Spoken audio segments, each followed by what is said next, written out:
Imagine a man who spent nearly a decade robbing over 40 McDonald's restaurants with meticulous precision, earning the nickname the Roof Man.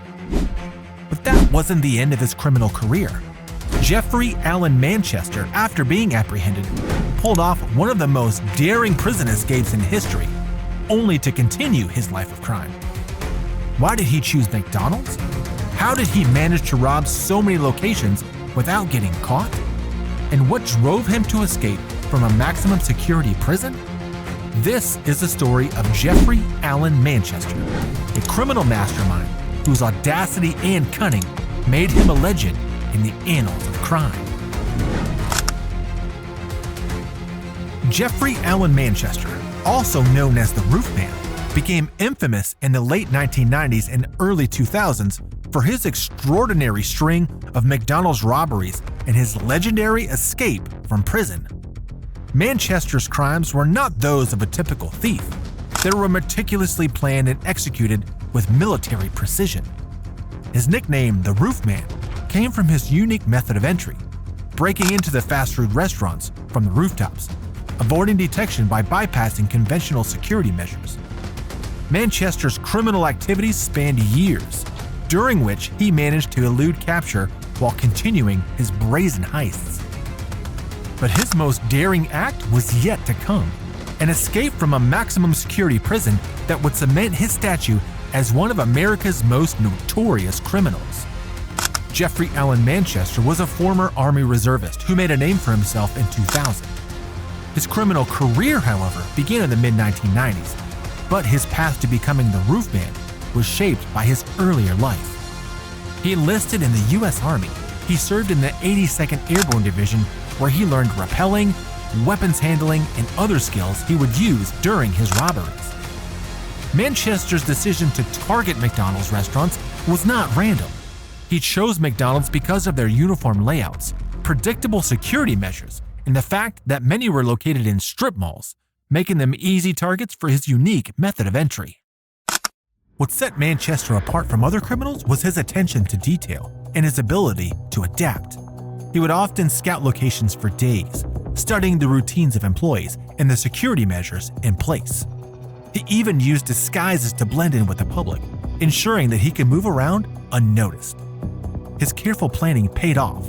For years, he managed to avoid capture, even as law enforcement agencies across multiple states worked to track him down. Beginning in November 1998, Manchester began robbing chiefly McDonald's locations across the United States. His modus operandi consisted of meticulous planning and observation before drilling, hacking, or sawing through the roof of the target building during the night or the early hours of the morning, and waiting, often in a restroom, for the morning shift workers to come in. Once Manchester believed normal activities had begun, he would storm out of the bathroom carrying a firearm and hold up employees before ushering them into the freezer, locking them inside while he robbed the cash registers. The places where he committed robbery are North and South Carolina, California, Virginia, and Massachusetts. Throughout his robberies, Manchester would maintain a very gentle and soft-spoken demeanor, almost never resorting to violence throughout his estimated 40 to 60 robberies across the country, with some victims stating he even suggested donning a coat before they enter the freezer. In the year 2000, Manchester's luck finally ran out. After 2 years, Manchester was apprehended by North Carolina police officers on May 20th after robbing 2 McDonald's in the same day wielding a .22 caliber rifle. After a silent alarm had been hit by an employee at the second location, police began to search for the robber. Manchester, who had earlier parked his car in a church parking lot, was spotted coming out of the nearby woods to get to his vehicle by a police officer and was later apprehended after fleeing back into the woods.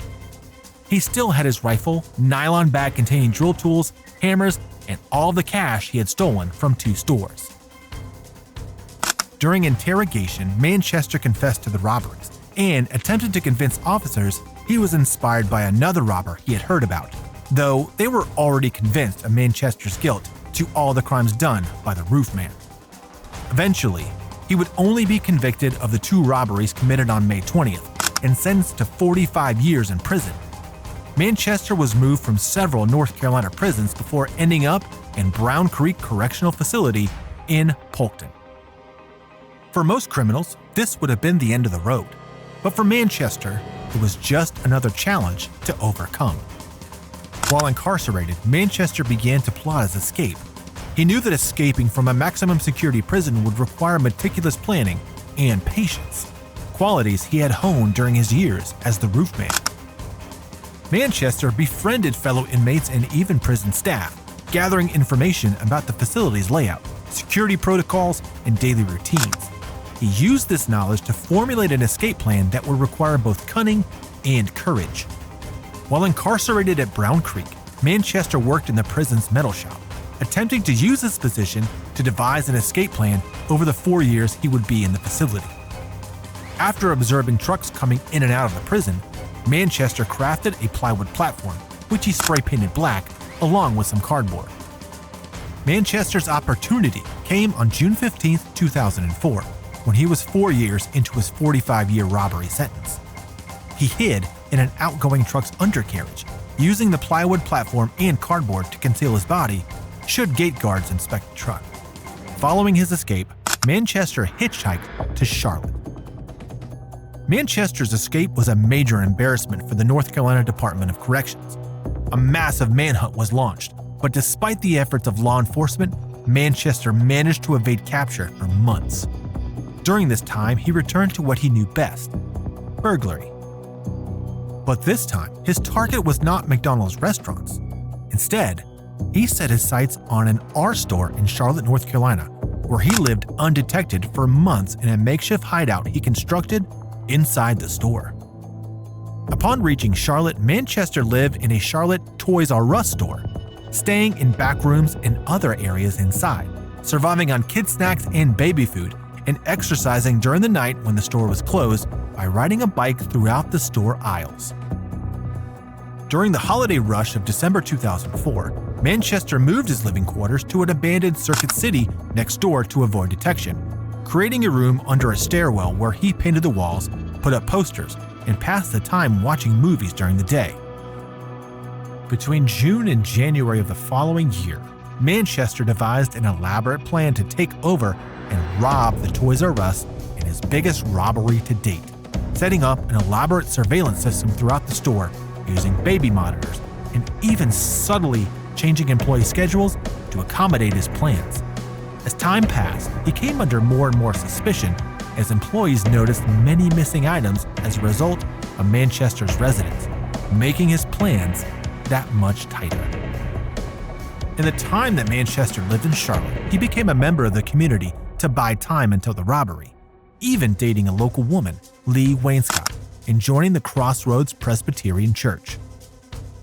He spent a large amount of time with Wainscott and church kids, bringing them toys he had pilfered from the store he lived at, and covering his seeming unemployment and homelessness with secretive whispers about a highly confidential job for the government, saying his quarters were in a restricted office building. He even reportedly gave her diamond earrings just 6 months into their relationship. Wainscott said that he was very well-spoken, well-dressed, clean, generous, and that she was numb and in shock when his true nature was revealed to her. Prior to his committing the Toys R Us robbery, Manchester burned down a Charlotte dentist's office where he had gotten work on his teeth done during this time, and reportedly robbed a pawn shop to acquire a gun in preparation for the robbery.